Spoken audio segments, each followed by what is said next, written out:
এককালে বিস্তীর্ণ এই নিম্নাঞ্চলে ছিল বিশাল বিলের বিস্তার।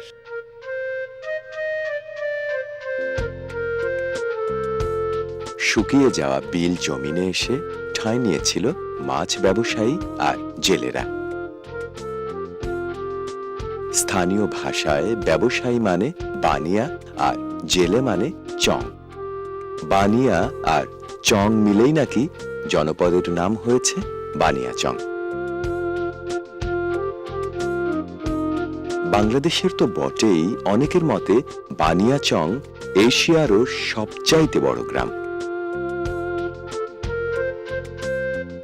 এই গ্রামের অবস্থান হবিগঞ্জ জেলার বানিয়াচং উপজেলায়। সাধারণত কয়েকটি গ্রাম মিলে একটি ইউনিয়ন হয়। বানিয়াচংয়ের বেলায় ঘটেছে উল্টোটা। প্রশাসনিক কাজ চালানোর সুবিধার্থে এই গ্রামকে ভাগ করতে হয়েছে 4টি ইউনিয়নে।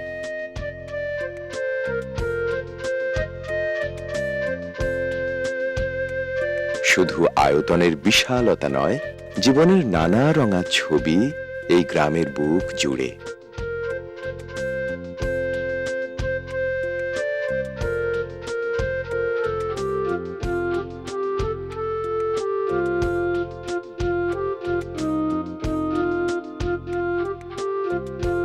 বাংলার চিরচেনা ঐতিহ্য দারুণ রং ছড়ায় এখানে।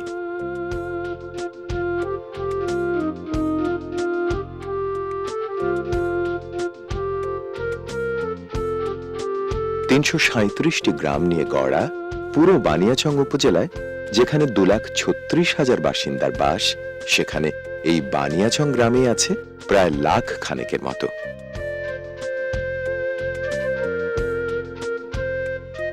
এ গ্রামে 2 ধরনের পেশাজীবী বেশি।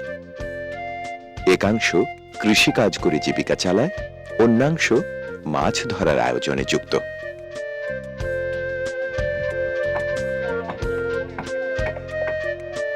(20,761 একর আয়তনের এই বানিয়াচং বাংলাদেশের সবচেয়ে অগ্রসর গ্রামগুলোরও অন্যতম।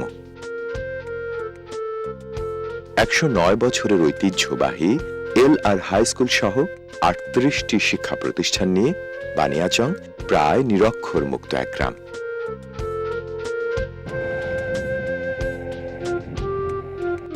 সাগর দিঘি সহ বেশ কয়েকটি বিশাল দিঘি আছে এই গ্রামে।